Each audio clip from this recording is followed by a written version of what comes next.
आज शून्य काल सांबादिक मानकर स्वार्थ संबलित गोटे गुरुत्वपूर्ण प्रसंग मु उठेइथिली। जेहेतु मु प्राय 25-26 वर्ष धरी निजे सांबादिकता करछि, मु जानिछि सांबादिक मानकर केते समस्या रही। पूर्व सरकार समय सांबादिक मानक पई गोटे बड़ घोषणा करा जायतिला एवं कार्यकारी मध्ये करा जायतिला। सेटा हला बीमा व्यवस्था, स्वास्थ्य बीमा। स्वास्थ्य बीमा प्रथम 2 लाख टंका होइतिला, परवर्ती समय ताकू 5 लाख टंका को वृद्धि करा जायछि।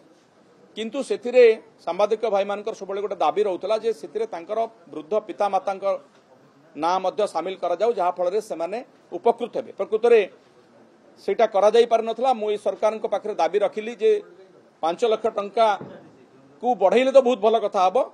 जदि 5 लाख टंका रखिछथि सेथिरे तांकर पिता माता को शामिल करा जाउ, नंबर 1। नंबर 2 हैला जो एक्रेडिटेड जर्नलिस्ट मानकर वर्तमान सेक्रेटरीट को जीवा को नेकरी व्यवस्था करा जायछि, किंतु वर्किंग जर्नलिस्ट मानक पई वर्तमान सुधा पास रो व्यवस्था करा जाय नाही, जहा फल आपण मानकर बहुत असुविधा होउछि। से प्रसंग मध्ये मु रखिली जे कोरोना समय तार प्रतिबंधक लगा जायतिला। प्रतिबंधक जले हटिला, संपूर्ण हटिला नाही। ए सरकार मध्ये हटै नांती। ए सरकार रो से समय जो माने विरोधी दल थिले से माने एक नै बहुत कथा कहिथिले।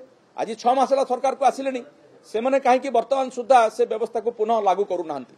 तेणु ताकू मध्ये लागू करंतु। ता छडा सांबादिक मानकर सुरक्षा प्रसंग गोटे थिला, तांको सुरक्षित रखिबा पई बा तांको सुरक्षा जगेदा पई गोटे सुरक्षा आईन अना जाऊ एवं प्रेस एकाडेमी गठन करा जाऊ। आ सबुठारु बड़ कथा हला सांबादिक मानकर पेंशन व्यवस्था करबा पई कि मध्य अनेक दिन रु दाबी आछि। कारण जो सांबादिकतारे जो माने वृत्ति रे अछंती से माने चाकरी चाली गला परे तांको पई आ कोनोसी व्यवस्था नाही ना।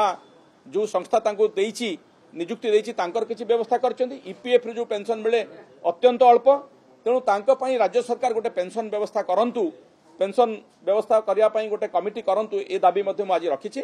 ता छडा नीलगिरी अंचल रे प्राय 2 मास हे गलानी किछि सांबादिक मानक सहित सेठिकार सब कलेक्टर सहित गोटे विषय को नहीं गोटे प्रसंग को नहीं कि तांको भितरे मुकाबला बना परिस्थिति सृष्टि होइछि, जहा फल 2 मास हला से माने बारंबार दाबी करि आछुछंती। जिलापाल पाखरे दाबी करछंती, आमर मुख्यमंत्री जे कि आईएनपीआर दायित्व अच्छे पाखे भी दाबी करछंती, किंतु कोनोसी समाधान करा जाउ नाही। तेणु तांको मध्ये मु अनुरोध करछि जे राज्य सरकार सेतिर इंटरव्यू करंतु एवं ए प्रकार सांबादिक एवं प्रशासनिक अधिकारी के भितर थिबा संपर्क को सुदृढ़ कर। वाह, प्रगति गोल्ड मिल्क संपूर्ण उन्नत मानर दुग्ध।